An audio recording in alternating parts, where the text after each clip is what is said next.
Hey everybody, this is Captain Frugal reporting for duty, giving you my weekly comic book review. So sit back and enjoy.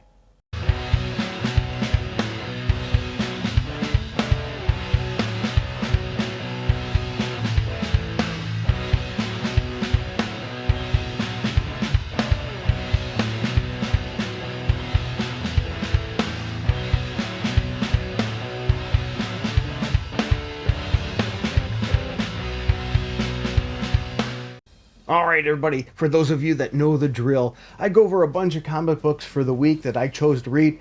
Now I didn't have time to read everything, so if I missed something you think I should have read, let me know in the comments below. Also, you may disagree with me on some of my choices. If that's the case, that's alright. Let me know below. Let's just try to keep it civil. My goal is to bring back the old schoolyard days, where we would be in discussing what hero could beat who or what comic book was good and not. And I come armed with my trusty notes so you'll hear the paper rattle because I do it a little bit old school. I do my grading on a scale of 0 through 10, 7 being average as a 70%. So I'm using schoolyard grading. But that's not all. I also use the League of Comics Geeks to give you other people's views as well as a brief overview of the comic book as well. So let's jump right in. Hey everybody, thanks again for joining me for another weekly comic book review where I go over a batch of comic books. Once again, I don't have time for all of them, but I read a good chunk and I give you my thoughts and views on those, which might differ from yours. So go ahead and let me know yours in the comments. But remember, we're here about comic books, so let's try to keep it civil, shall we? There's no point of dumb names and everything else like that sometimes people bring here. As a matter of fact, I'm thinking about doing a video on the comments, some good and highlight some not so good ones too, just to get a little bit of a chuckle. But anyway, let's start with Batman and Robin issue number 11. 102 out of 112 liked it with a 3.9 average rating on League of Comics Geeks, which I gave the book a 7 out of 10. Yeah, I didn't like it as much as they did, but I did enjoy it. I can't say I didn't. The writer is Joshua Williamson. The artist is Juan Ferreira. It says a new story arc starts here, and that's true. We get Dinosaur Island here. I know some people love these kinds of things like Marvel's Savage Land. I've never been that big into it, but hey, if you're a dinosaur fan, this is for you. Bruce and Damian plan the perfect father and son getaway to, Dinosaur Island, because they're looking into something that's going on over there. And I will say this, I like the art style a lot more than the previous issues we've been getting. I think this one works really well. And I'm a little bit conflicted here because we have Bane fighting a dinosaur, and this is silly, but yet it's so cool at the same time. I have to admit that I liked it. And the story is off, I think, to a decent start. This seems like something that shouldn't be a major event. I think it's nice to get away from these major events. We've been seeing it in some of the books. They keep thinking the writers think they need to one up the bigness of each event. And sometimes we need a little bit smaller scale stuff like this. I think that's good. And we have Robin here. Damian, he is getting ready to get even with Bane. And if you know why, you know why. Yes, you should know why if you've been following Batman. Why Damian hates Bane so much. So it's interesting, and I'm looking forward to reading the next issue. And if you like Batman and Robin, I think you will too. The next issue I want to talk about is Green Lantern number 13. 166 out of 177 liked it with a 3.9 average rating on League of Comics Geeks, and I gave this book a strong score as well with an 8 out of 10. The writer's Jeremy Adams, penciler Fernando Parzan, which once again I butcher names, so if you're familiar with me, you know that.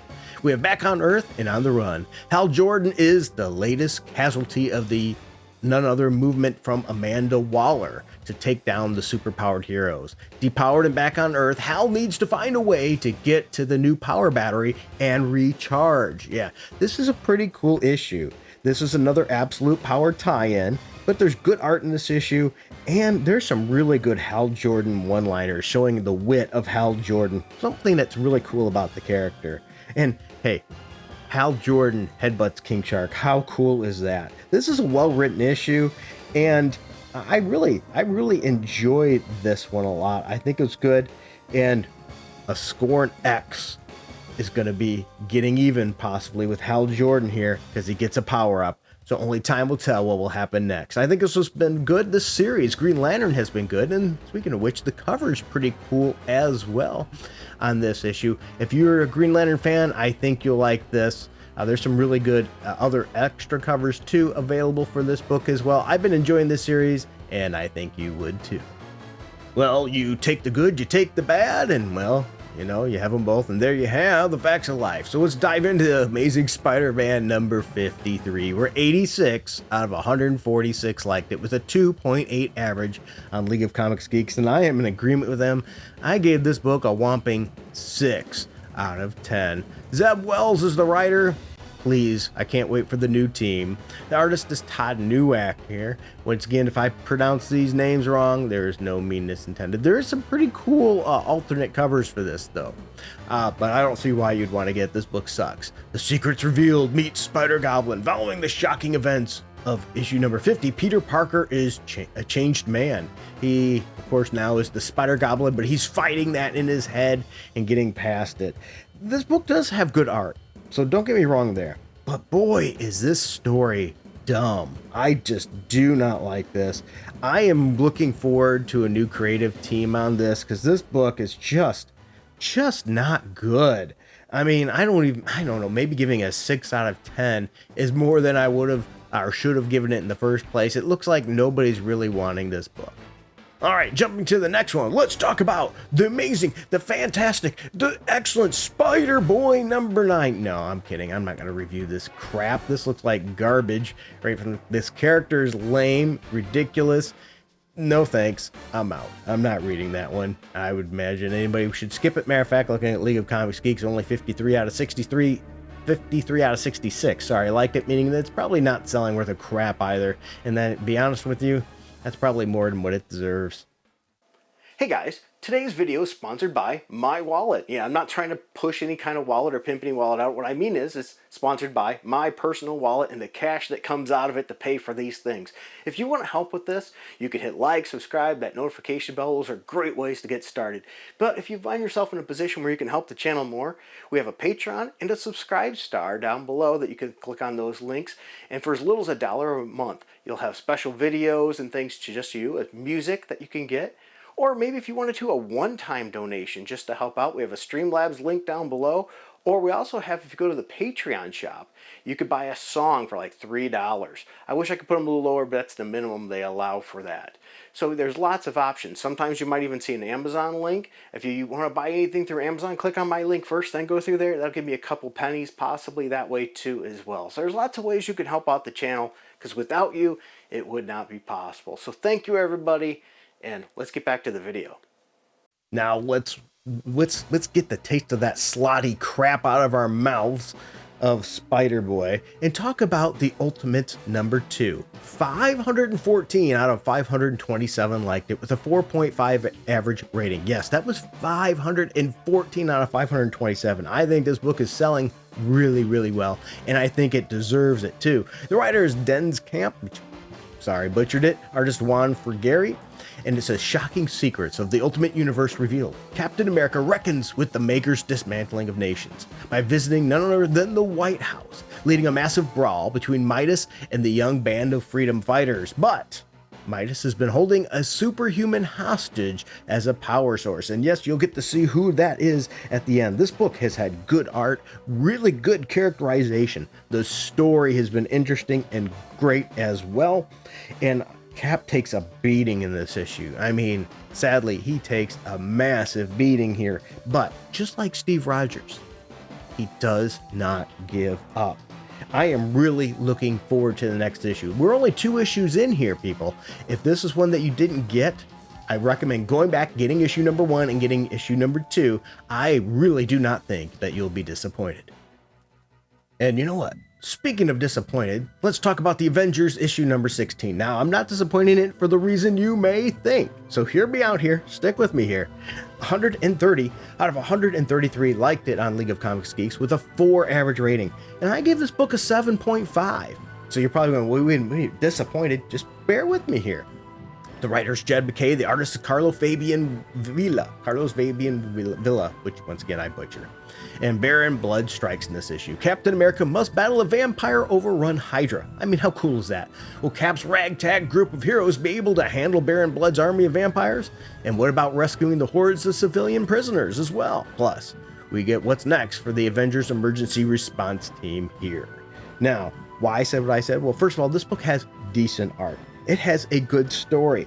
I would really, and this is the reason I'm disappointed, this is the end of seeing this Cap group of Avengers together here, and I really would like to see more of this Avengers team. I like this Avengers team here with Hercules and all that, Hazmat, much more than I do the current Avengers team that's in this very book. So we got this team for like 2 issues, and then now we're going back to the regular team, which is just not as interesting to me. I think Hercules needs more attention, needs to get used more. I think he's a good character. It deserves it. I really would like to see Hercules as an Avenger again and see more issues like that. I think this should be a spin-off team. I think this could be really good. I know Marvel's got some things in the works coming for some of these characters, and that's good.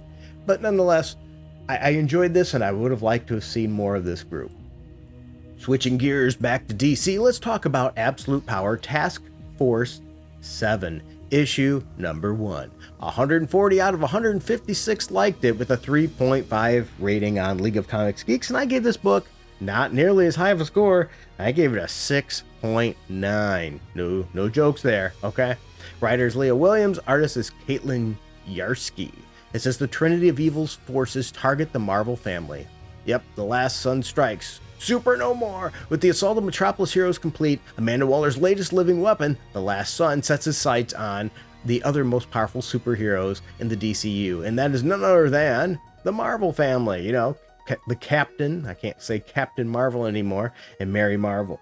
Yeah, and now, why I gave this book such a low score? First of all, it has mediocre art in this book, and the story is mediocre at best. The Shazam family deserves more than the writing we got in this. Yes, I know most of the Shazam books are written with a little bit more of a childish spin, and I like that. But this is an Absolute Power tie-in, and I think that this is I know for a fact it's a darker type of series, so the way this was written just really did not fit well.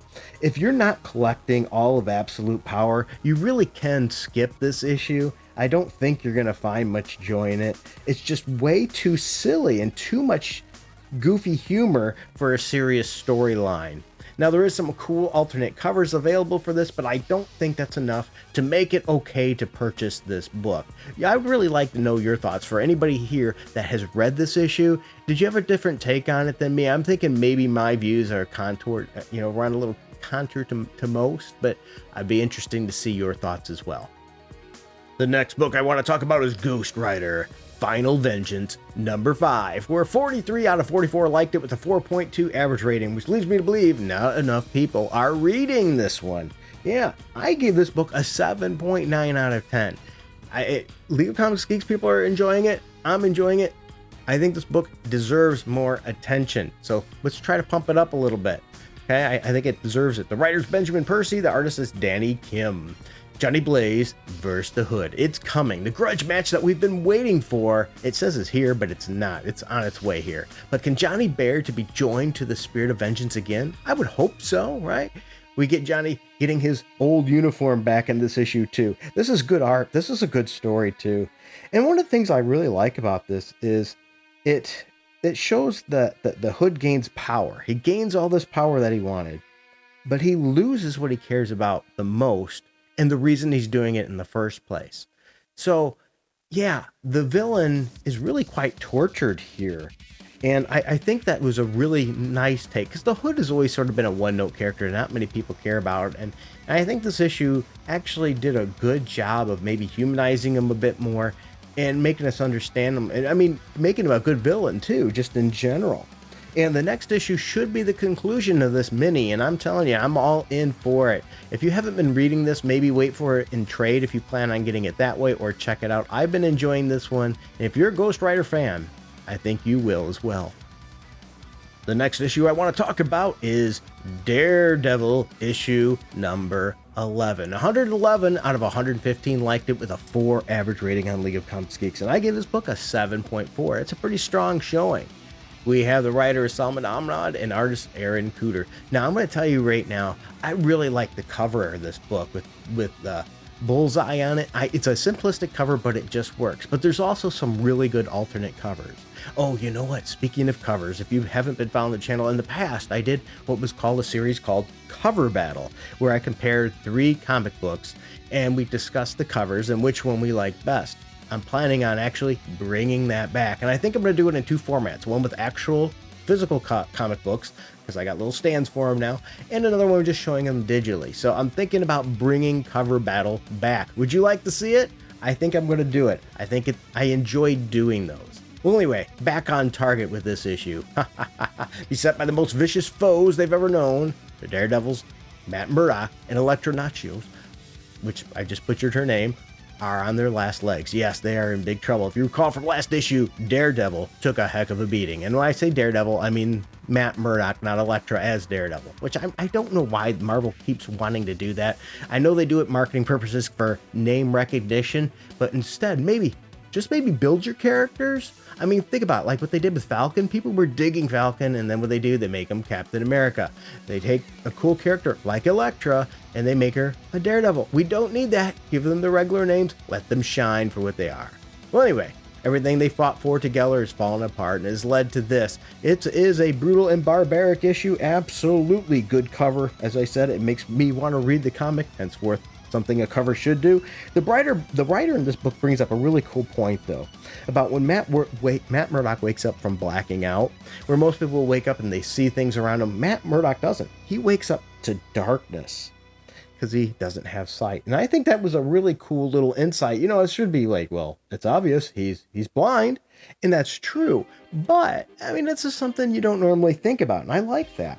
The book had decent art, and Daredevil and Elektra seemed to be in some really major trouble. So if you're a Daredevil fan or an Elektra fan, I strongly suggest checking this out. I've been enjoying this series, and this powered up Kingpin, because of the demons inside, has kept me interested, and I think you'll find it interesting as well.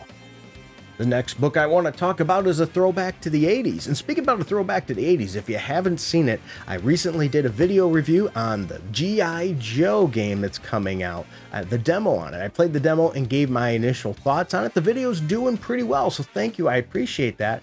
And if you have checked it out yourself, let me know what your thoughts are on that game. I found that the views on it are pretty mixed. Some people really, really like it, and some people aren't into the art style, and, well, I had one person who was just a complete idiot there. Maybe I'll share that one sometime. That was a pretty fun one anyway. So with that said, let's talk about Transformers, because there's more than meets the eye to issue number 10. 235 out of 238 liked it with a 4.5 average rating, and boy, I'm dead on with them on this one. I gave this book a 9 out of 10. This has been a fantastic series, and this is a fantastic issue. The writer is Daniel Warren Johnson. The artist is George Corna. And boy, we have Shockwave's plan revealed in this issue. And boy, do we see really how vicious the Decepticons are. In fact, even more so, how vicious Shockwave is. So vicious that other Decepticons even feel that he goes too far. This is really an interesting story. We also get Beachcomber introduced into this series from Image, and he's a pacifist Autobot. And it's an interesting tale about how he ends up on Earth, but actually doesn't take care of the Autobots or Decepticons and bring them back because of the fear of it's just going to bring war.